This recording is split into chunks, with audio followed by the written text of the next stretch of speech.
Now, join me now via Skype to share more insights on our discussion for today. Is the chief consultant at B. Adedipe consultant, that's Dr. Biodun Adedipe. Dr. Adedipe is the chief consultant at B. Adedipe Associate. Thank you very much, Dr. Adedipe, for your time. Thank you, Tolu, for having me join you this afternoon. Yes, a lot of figures have been reeling it out and seeing what's been playing out, and the performance of the oil sector doing about 8.93%. Now, look, let's start this way. Give us an overview of these figures. 6.10%. Is there cause for us to be worried at this time? Well, thank you so very much for that. Now, the first thing to understand here is that this did not catch us unawares. It was expected that this would happen to the Nigerian economy for obvious reasons. Number one was that we began to lock down the economy early in the second quarter of 2020. And of course, the economy remained locked down until about the middle of the quarter when we reopened. Even the reopening was not full up until now, which meant simply that in terms of the volume of economic activities and also the segment of the economy, which in the context of COVID-19 is now in two parts, what we call the essentials versus the non-essentials. So the essentials primarily reopened, even at that not fully. Then the non-essentials, some of them up to date, still remain closed, which means in essence, we expected that the economy will dampen.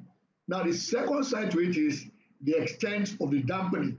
We are looking at 6.1% dampening in the second quarter compared to 1.87 first quarter of the year.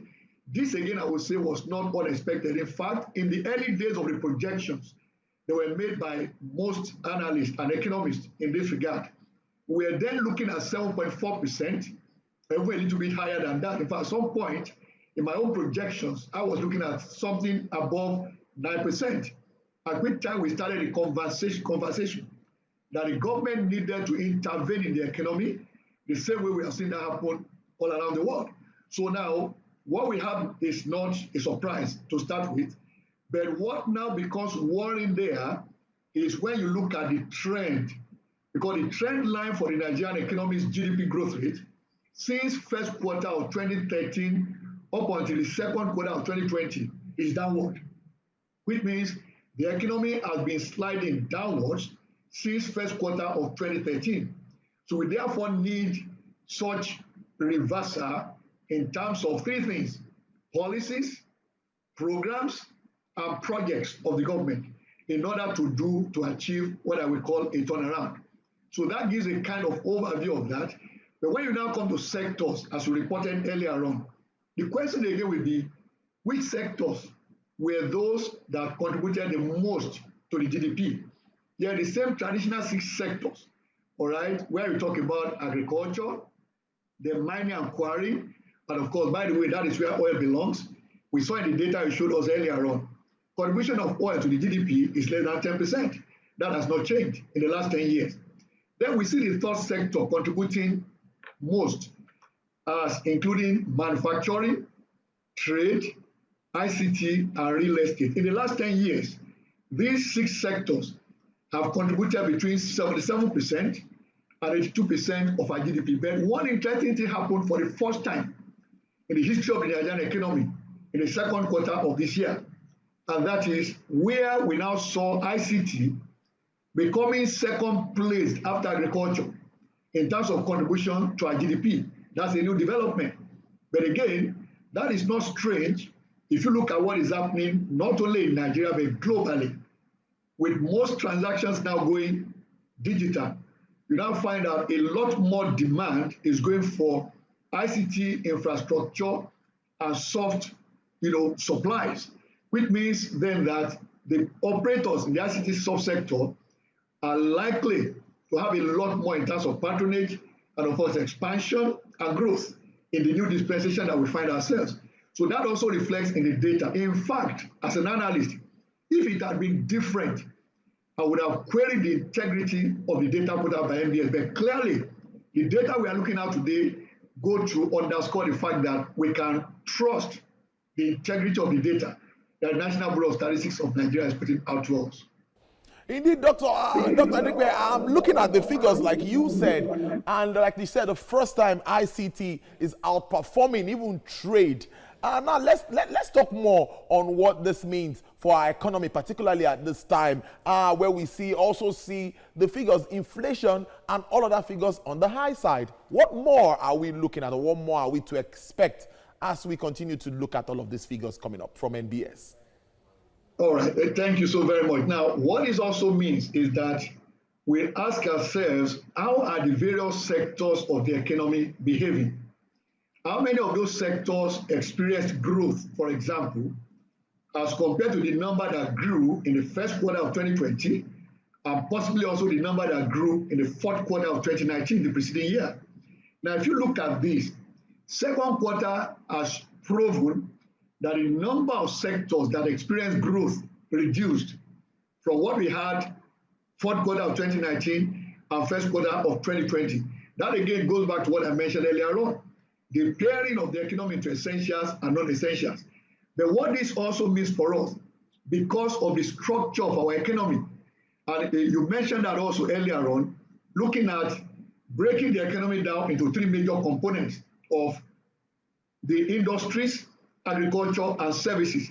Now, here we have an aberration where services account for about 53% of our GDP, while industries and agriculture accounted for less than 47%.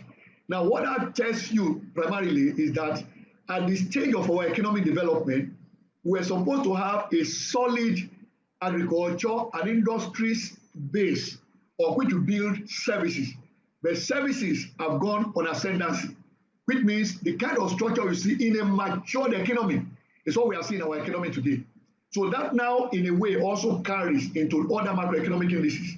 So for us, therefore, depending on largely non-oil imports, and in fact, unfortunately too, 45 petroleum products imports, that means that a lot of what we consume is actually imported. That's number one. So because of the unraveling of the global supply chains caused by the pandemic, that meant a lot of the things we expected would support domestic consumption were not coming in. And of course, we saw that in the trade data anyway, as we mentioned earlier. So now, inevitably, because you are not producing also enough for the domestic demand, the rate of inflation will experience a spike. We've seen that in the data, all right? So you can then say that, yes, the inflation we're experiencing now is a reflection of the interplay of the demand and supply on the one hand, but also recognizing the structure of the supply itself that comes to the market, all right? Now, the other side to it is now ask ourselves, how about the other macroeconomic prices, which I term them the macroeconomic prices. And that's when you talk about the interest rate, exchange rate, and of course, inflation rate. We've talked about inflation now. So the real issue is the exchange value of the naira. Now, if you look at the data on the Nigerian economy dating back to 1970 till date, you discover something that persistently the naira has been losing value against our major trading currencies. And the question is why? It is very simple. Up until the middle 1990s and late 1990s, we used to refer to our economy as that where we were a net importer of non-oil goods and services. Okay, and you can see how that connects to the initiative of the central bank that we mentioned earlier on in this program. So, which is, how do we boost non-oil exports?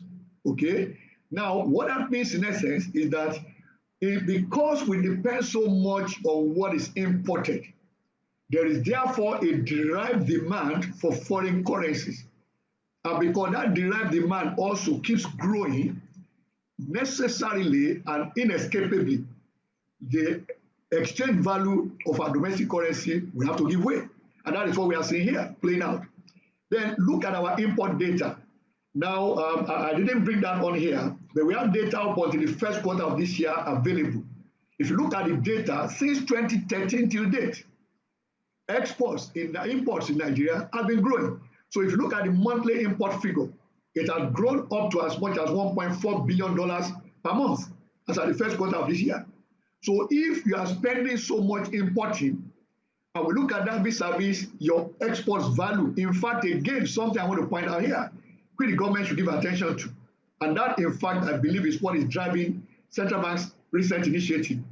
If you look at the data for first quarter of this year, the value of our exports Q1 2020 was less than the value of our imports, which means we imported more than we exported in the first quarter of this year. And remember, by then, the pandemic, COVID-19 pandemic, had not impacted our economy. So if you now look at the second quarter, by the time we get the trade data, obviously, we're going to see a picture that is worse. Indeed. You know? So okay. That is something we need to address. All right, Doc. I know a lot needs to be said here. Already you are preferring some solutions, and that's where I'm also moving to, considering all of the fundamentals that we face and reality that stares us in our eyes, the burning issues that we are talking about here, oil price, forex issues, and all of that, stimulus packages coming from government and both fiscal side and the monetary side. What more needs to be done, Doc, to get us out of where we are now, at least for us to be sure that we're going to have a 2021 that might be, it shouldn't be a year of survival, then maybe we might at least a little bit of profit. Okay, very good question. Now, in terms of forecast, there's an expectation that the Nigerian economy will grow by about 2.1% in 2021. That's the forecast as of today. But we can actually achieve a stronger growth than that, depending on what we do now. And also, I will situate that in context of the expectation that the Nigerian economy may likely slip into technical recession by the end of this quarter, the third quarter of 2020. Reason is because for this quarter, there's an expectation that the economy might shrink further. So if it shrinks further, then that means we record two negative growth rates, 2 consecutive quarters, and that takes us into technical economic recession. Now, my view of this is that we still have a very slim chance of avoiding that. And that means, as we remarked earlier on about intervention, yes, government has done a lot of things, both the monetary, fiscal authorities, even in terms of our tax regime and all. But in my view, what we do must be also connected to the structure of our economy. Now, if you look at the still further the data on the economy, you'll find that in terms of headcount, that's in terms of numbers, small, medium enterprises account for over 99% of manufacturing entities in Nigeria. So even in terms of contribution to GDP, manufacturing end of June this year was number 4 in the list. What that tells you straight away is that if we want to really intervene there and make proper impact, then intervention should be more directed at the micro, medium, and small scale enterprises, MSMEs, okay? Now, that is on the one side. The other side I want to also recommend very strongly is that the bulk of our economy activities are happening in the informal sector, okay? That sector has a particular segment of the financial system that is connected to it, and that is the microfinance banks.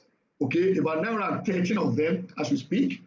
But within that context also, a good number of them have history, I would call it track record, of successful operations in the last 15 years thereabout that began the policy of microfinancing. So the question now is there a possibility that government can intervene at that informal sector through the microfinance banks that have some track record of performance? Because that is really the bottom of the pyramid in terms of individuals and also in terms of entities. That will get rapidly the intervention benefits to where it matters and can therefore bring stability within the economy. And then going forward, we then ask ourselves, what are the productivity enhancers? And this is very vital because you can grow your economy, but if you are not growing it in a way that will support development, that is, you are not creating jobs, it will add no value to anybody. So how do we achieve that? Government needs to give more attention to education and also to health.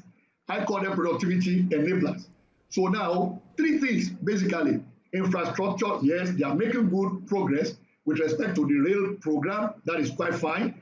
I mean, I've been a monitor of that in the last 16 years thereabout. Okay, so they are doing well there. They let them continue to intensify that. The roads also work on that. I call them generally logistics. If you can sort out logistics, and then you have policies and also implementation of policies that are devoid of three things. And this is a challenge to our politicians: devoid of politics, devoid of religion, and devoid of ethnicity. If we can have policies, programs, and projects that will avoid those three deleterious elements, Indeed, then we can likely see the economic growth faster than the 2.1 predicted for 2021, and then get us on the path that will allow us to begin to grow our economy faster than the rate of growth of our population. But that is why we've been experiencing the downtrend since 2013. indeed. So these are the key things in terms of getting away from where we are. All right, Dr. Biodo Adedipe, Chief Consultant, B. Adedipe Associates. You can't have enough of you talking about Nigeria's economy and your very useful contribution always to Business Nigeria. Thank you very much for your time today on the show. Thank you very much for having me. God bless you.